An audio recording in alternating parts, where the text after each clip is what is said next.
I'm Eric Anderson. Tonight on KPBS Evening Edition, a man is behind bars in connection with a series of attacks on women in San Diego's North Park neighborhood. During this severe drought, homeowners in Southern California are getting creative with their lawns to save water. San Diegans are all too familiar with wildfires, floods, and earthquakes, but how prepared are you and your family? Experts from FEMA and San Diego Fire join us with some tips. Plus, we'll tell you about the controversy of releasing the former East County Performing Arts Center to the Rock Church. We'll also tell you about plans to reopen the California Tower at Balboa Park. KPBS Evening Edition starts now.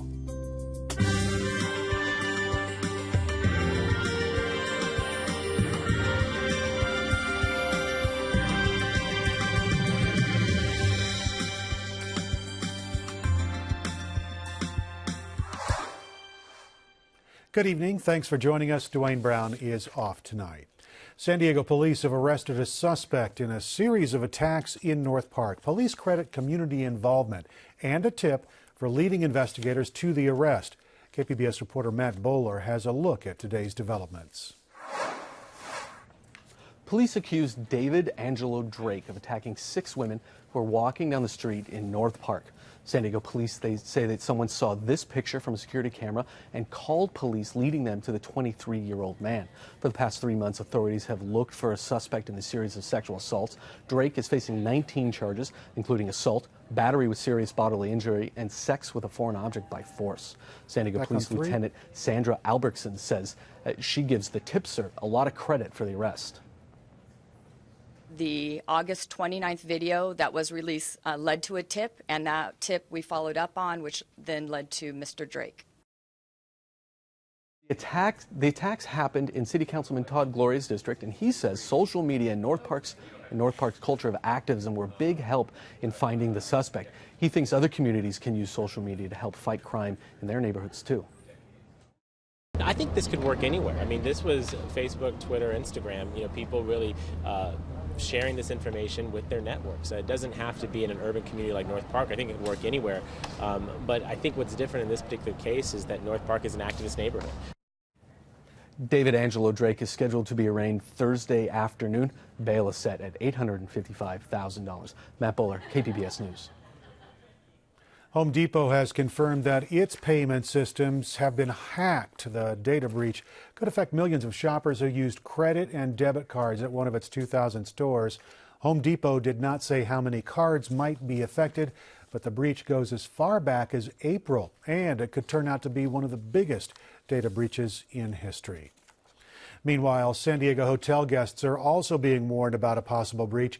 Up to 55,000 guests of the Best Western Plus Island Palms Hotel and Marina, the Dana Inn, Humphreys Half Moon Inn and Suites, the Pacific Terrace Hotel, and the Days Inn are being advised to check their accounts for signs of unusual activity. Their credit card and debit card information may have been compromised between February 16th and May 13th. Tomorrow, Governor Jerry Brown is expected to sign a bill requiring businesses to offer paid sick leave. The bill was authored by San Diego Assemblywoman Lorena Gonzalez. It would give workers 3 paid sick days a year. Brown says 40% of the workers in the state don't accrue paid sick leave. When the bill becomes law, California will become just the 2nd state in the nation to have such a requirement. Now, San Diego's new minimum wage law would also provide 5 paid sick days, but opponents are gathering signatures to overturn that city ordinance. Some Californians who bought individual health coverage through the state's insurance exchanges are suddenly being dropped or transferred to Medi-Cal. Covered California has no estimate of how many people are affected, but says people are being shifted around during income checks and eligibility updates. A hearing will be held later this month to look at why people are losing coverage and what can be done to reduce interruptions.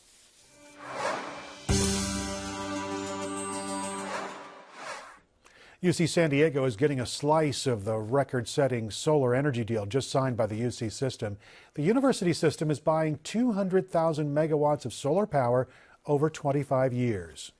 UC San Diego only draws about 8% of its power from the grid, but the school's John Dilliot says most of that will now be green power. So we won't get the actual electron of energy, but we will show the what they call the pathway to our campus. So we have to go through all the nodes and have all the delivery points, but it'll be injected into the grid. We'll pull the same amount of energy out of the grid and use on campus, and they'll net out.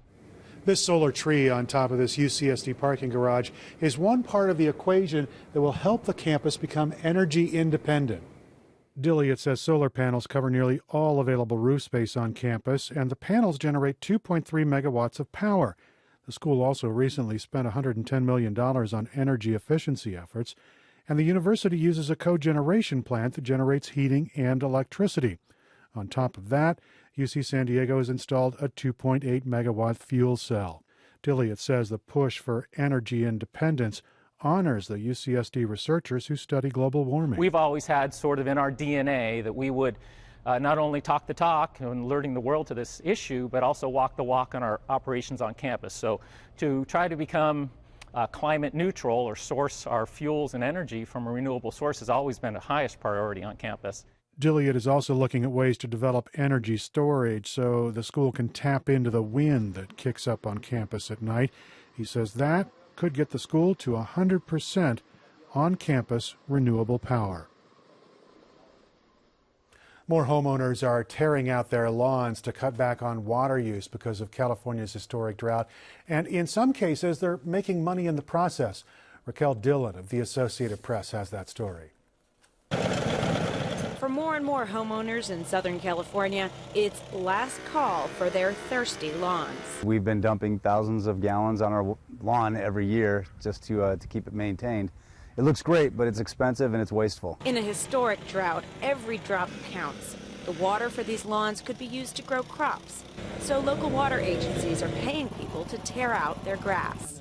In Orange County, the program pays $2 per square foot. We went from about 5 applications a week at the beginning of the year, and we've increased to as many as 40 applications a day just last week. It adds up to millions of dollars for homeowners, businesses, and landscapers. Grass just does not belong here. If you sign over your entire reimbursement check to the new business Turf Terminators, they'll rip out your lawn and install drought-tolerant landscaping. We do get paid from the water agency, so would the homeowner if they did it on their own, and that homeowner's going to have to hire a contractor, hire designers, and go through the entire process. Here's the before, and here's the after, just a few days later. For people who don't want to part with their green front yard, there's artificial turf. But that's the more expensive way to go. Come on, boys. Mara Tapia's backyard cost $20,000 to install, minus a $4,000 rebate. The kids love it because prior to the turf, they would sit on the grass. It would be itchy. It's just a lot better for them. It does get very hot in the summer, so you can't really walk on it barefoot. But in her front yard, the real grass gets browner every day. So Tapia called Carrie McCoy of Lawn Paint Pros. For 3 months, you should have perfectly green lawn. The non-toxic vegetable dye will help her keep up appearances, at least until the rains return. I'm Raquel Maria Dillon, The Associated Press, Los Angeles. As we move into the more risky part of fire season here in San Diego County, it's a good reminder to be prepared. Amitha Sharma tells us being prepared for a wildfire can help you in any emergency. San Diegans are no strangers to wildfires, earthquakes, and floods. Despite that history, when calamity strikes, few are ready. September is National Preparedness Month. To learn a few simple steps on how people can be more prepared, we're checking in with Veronica Verdi, spokeswoman for the Federal Emergency Management Agency, and San Diego Fire Chief Javier Maynar. Veronica, let's start with you. What does it truly mean to be prepared for a disaster? Well, one of the things the first step people need to do is make an emergency plan. It's free and it's simple. You need to start having that conversation with your family about where you're going to reunite and how you're going to communicate during a disaster. That's one of the first steps. And then to build an emergency kit. And you can actually go on ready.gov to look at what are some of those necessary items to put together an emergency kit. And what about documents that people should have? It's always very important. We always say on every disaster that people lose their identity because during a fire it gets burned up, during a flood washed away, and during earthquakes your wallet and your purse can be buried. So it's very important to take some of your important items such as your driver's license, passport, important papers, credit cards, scan them. You could either email them to yourself or you could do a hard copy and mail them to somebody outside of the state for them to hold until the disaster stops. Chief Maynard, we've had a slew of wildfires already this year. I know that the fire department is in the midst of a fire prevention campaign. What are you telling people? Well, the message we bring out every year is we need you to prepare in advance of the wildfire. We used to call it the wildfire season. We now call the months coming up the height of the wildfire season, because really in our community it's year-round now. But we want them to do things that they can do to make their home hardened from fire damage. Studies have shown that over 80% of homes that are lost during a wildfire could have been saved had the owners of the home simply taken a few precautions ahead of time. So how do you harden a home from a wildfire? Well, you want to make it resistant to ignition. So to keep it away from direct flame contact and radiated heat, you want 100 feet of defensible space.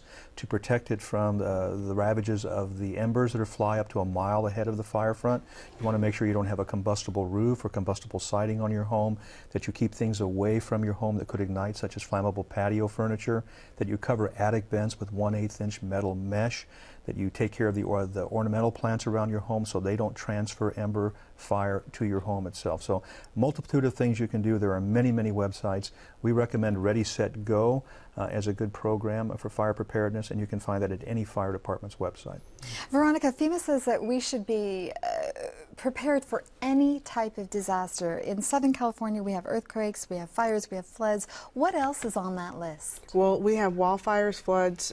We also can experience hurricanes as well as tsunamis. So it's basically to be prepared for all multi-hazards. Your emergency kit, your emergency plan is good for any multi-hazard. So again, to start that conversation now with your family is key. It is National Preparedness Month, but also on September 30th, we have a campaign, America's Preparathon, where universities, schools, individuals can actually sign up on ready.gov/pledge to basically sign up and put together an emergency event with your community where you can learn about how to survive during different events, during different disasters. Chief Maynard, I know people are getting better at this, but whenever there is a blackout or a fire, we realize that we're not as prepared as we should be. Why is that? I think we all lead very busy lives. It's true of first responders and everyone else, and the challenge is to get this on someone's radar at a point where they're willing to take action. And the time to take action is now. That's why we're focusing on Preparedness Month. Disasters happen. It's not a matter of if, but when. They can happen to you, and even during the brownouts of electricity, people found themselves without cash because they were used to using ATMs, or without gas because their cars were on empty. There are very simple things you can do each and every day to prepare yourself for any of the multitudes of hazards that face our community. As you know, we're headed toward the 13th anniversary of September 11th this Thursday. It's been said that the weakest link in Homeland Security is the citizen. What can regular citizens do to better prepare themselves or to engage in terrorism prevention? Well, just in anything, when FEMA responds, we're multi-hazard, so we respond to man-made and also terrorist events. But for individuals, it's basically just to be vigilant. If you see something, say something. So it's really important, if you see something out of the ordinary, to contact your local law enforcement. Chief Maynard, what about first responders like fire people? What do they do in terms of counterterrorism training? What have they gone through?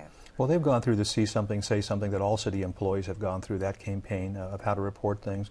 But we also have terrorism liaison officers who are assigned to the local law enforcement coordination center. That's where all the intelligence from all the various law enforcement agencies are gathered. And that information, if it's actionable, is then disseminated back out so that we can be prepared. If there's a specific threat in a specific segment of our community, that information comes back out to first responders so that we can also be prepared. Okay, and we've got links to better preparation for disasters on our webpage. Chief Maynard, Veronica, thanks so much for coming on the program. Thank you very much for having us. Thank you.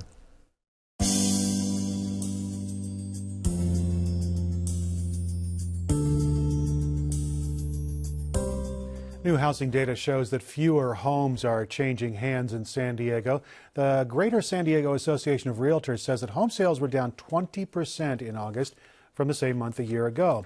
But while sales were down, prices were actually going up. The median cost of a single-family home is $510,000. That is up 6% from August 2013. Prices for condos and townhomes are also going up.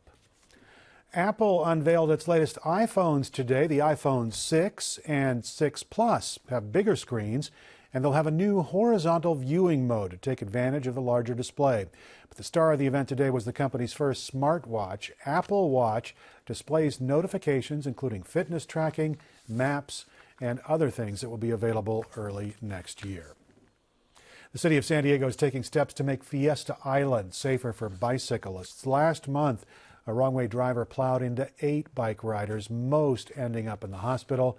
Now the city says it's going to add more signage and arrows in the area to remind drivers to look out for bikes and to make it more clear which way traffic should be flowing. The driver who hit the cyclists pleaded not guilty to felony charges of driving under the influence and drug possession. The East County Performing Arts Center may soon lease out much of its calendar to the Rock Church. Critics say that's not what the facility was intended for. Amitha Sharma speaks with 2 of the players at the center of that controversy. The East County Performing Arts Center in El Cajon has been closed since 2009 because of money problems. The city hopes to resurrect it through a planned tenant agreement with the Rock Church. But the idea isn't sitting well with everyone. Joining me are El Cajon Mayor Bill Wells and Ray Lutz, who heads a committee to save the Performing Arts Center. Mayor Wells, what does renting out the Performing Arts Center to the Rock Church do for the city of El Cajon? Well, we've been planning to reopen the Performing Arts Center for a while now, and in the process of that, the Rock Church contacted us and offered us an opportunity to let them use it on Sundays and Tuesdays, and that's a pretty significant financial compensation for the city.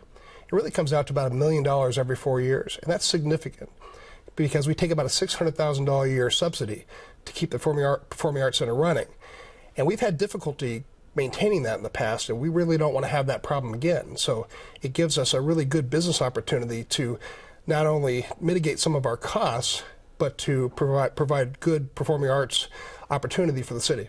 Ray, why are you against the idea? Well, this is basically this theater, if you look at it, is right by the council chambers, the city hall, and the courthouse. It's in the same governmental superblock. It's owned by the public. And it was funded, it was outfitted by donations from the public. It's a public institution. And the city has a special obligation to the public to make sure that they're fair about which religions get to use this, which churches get to use this facility. It's outlined in our state constitution and our U.S. Constitution. They cannot, we don't believe legally, go into a 5, 10, or 35-year agreement with this church to use this theater, build an additional building, have their offices there, hold Sunday schools there, put a big sign on it, and become the Rock Church with them actually running all of the theater operation instead of being used by the community. So Mayor, I want to ask you, I'm going to allow you to. The Rock Church says it's excited about bringing its ministry to the people of El Cajon. If they have a rental agreement with the city for the Performing Arts Center, the city will be allowing them to use this facility to do this. Why do you believe the city is on firm legal ground here? Well, first off, we're not giving over the Performing Arts Center to the church. That's just a complete misnomer. We maintain complete control of the church. We're allowing them to use it for 2 days a week. This happens all the time in schools and other government buildings. This is a firmly established protocol that happens. In fact, the Constitution says that it's completely fine under the Establishment Clause as long as we're not aiding the church in any way. And we're not aiding. They're actually aiding us. So, Ray, let's look at this center overall. The city says it did open up the bidding process to rent out the center. So has the process not been fair? Well, the only reason they did that is we objected to the closed door sessions that they started negotiating with the Rock Church after what we believed that they actually reached out to the Rock Church first. They wanted to bring the Rock Church in there. These are evangelicals that run the city. They wanted to have this type of church in there. They wouldn't do this for, say, a Muslim mosque, for example. There was no way this would happen. And it is not the case. The agreement on the table, contrary to what Bill Wells says, is they are going to run all of the aspects of the theater for other users, and so they would be running the theater. They would be getting a 20%. That's just a complete lie. And that's what it's. Since you haven't read it, Bill, you don't know. Well, clarify what he's saying then. Well, we specifically talked about that when we met with our city manager to talk about what would be acceptable, what would not be acceptable. Was we don't want a church running this performing arts center. What if a group came in that they felt was contrary to their values, a singing group or a performance group? We didn't want them to have veto power over that, and that's how we are asking him to negotiate the lease. So he is completely understanding that we won't accept any kind of a lease that gives them control over the building. We retain complete control. And we are in charge of this. The city council will call the shots on this. And I agree that if we gave control of a government building over to a church, that would be a violation of the Constitution. If the city doesn't rent it out to the Rock Church, what happens to the facility? Well, we continue to go through the process of reopening it up, but we've always been looking out for other kind of partnerships, public-public partnerships or public-private partnerships.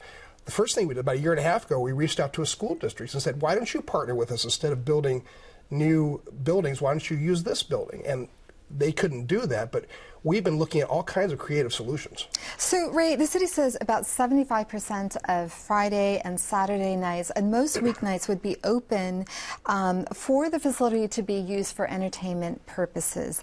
That still allows the facility, again, to be used for entertainment. Is there anything about this that appeals to you? No.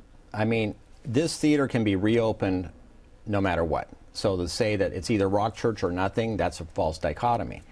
To lock in a particular user, a particular church user for all the days, all Christmases, all New Year's, all Thanksgivings, all Good Fridays, only that church gets to use the theater. That's wrong. The city has to respect the access of this building to all types of churches, all religions, all faiths, not just one religion, not just their religion. And so from a church and state issue, it's wrong and it can't go forward in its current way. The school districts that do rent out their buildings to sometimes are limited to a one-year term. Mayor, do you want to respond very quickly? I just want to say that we put a request for proposal for any entity. The fact that this is a church is really a red herring. If this were another facility, I don't think he would object. I think he objects to churches in general. And we've got to close it there. Mayor Ray, thanks so much for coming on the program. Thank you very much. Thanks, Amita. Thank you. Mexican authorities are cracking down on illegal immigration. Mark Friedman of the Associated Press looks at the impact that's having on the U.S.-Mexico border. Authorities in Mexico are undertaking the largest crackdown in decades on illegal migration.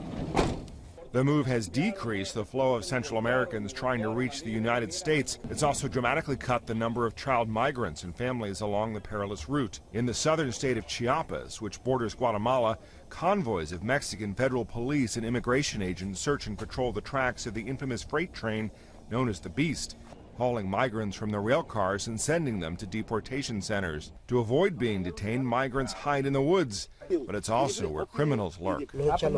We are chased by the Mexican Federal Police, Army, immigration agents. Despite being on top of the train, we run away from them. That's why we suffer so many accidents. Many have apparently decided not to attempt the journey through Mexico at all since the news of the raids and the checkpoints, combined with stepped-up efforts in the U.S. and among Central American governments, reached their communities. 200, 300, 500 migrants used to get on top here. Right now, with ongoing raids, they're not allowed to get on top anymore. American and Mexican officials say they are noticing the same drop-off all along the route. The roundups follow U.S. requests for help from Mexico. The U.S. government released data this month showing that the number of unaccompanied children and children traveling with a parent arrested along the southwest border of the U.S. in July was roughly 13,000, half of what it had been in June. Young men like William Martinez say they are the only ones able to evade capture. You don't feel very safe, but you have to travel that way because the road is full of migration agents. Imagine if they catch you there. They'll deport you. It's unclear how long Mexico can or will sustain such a massive immigration operation. Sealing off the border with Guatemala is neither physically possible nor politically popular. For now, though, the effort shows no sign of abating. Matt Friedman, Associated Press. I'm Judy Woodruff. On the next news hour, the Ebola outbreak in West Africa increasingly appears to be spiraling out of control. That's Tuesday on the PBS NewsHour.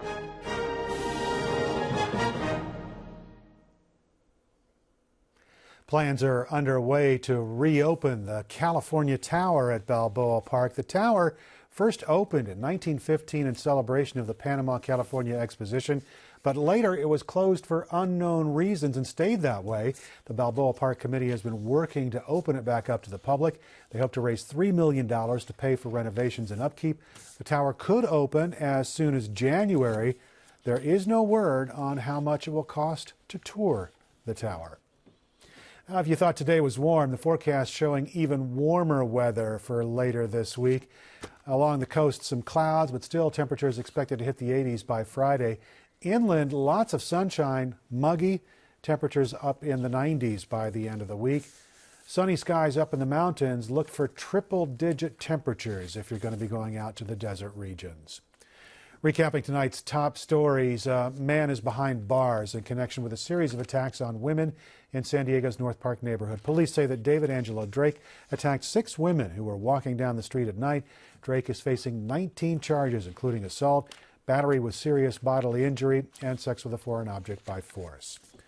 Governor Jerry Brown is set to sign a bill tomorrow that would require business owners to offer paid sick leave. The bill, authored by San Diego Assemblywoman Lorena Gonzalez, would give workers 3 paid sick days a year. You can find tonight's stories. They're all on our website, kpbs.org/evening edition. Thanks very much for joining us. Hope you have a great evening.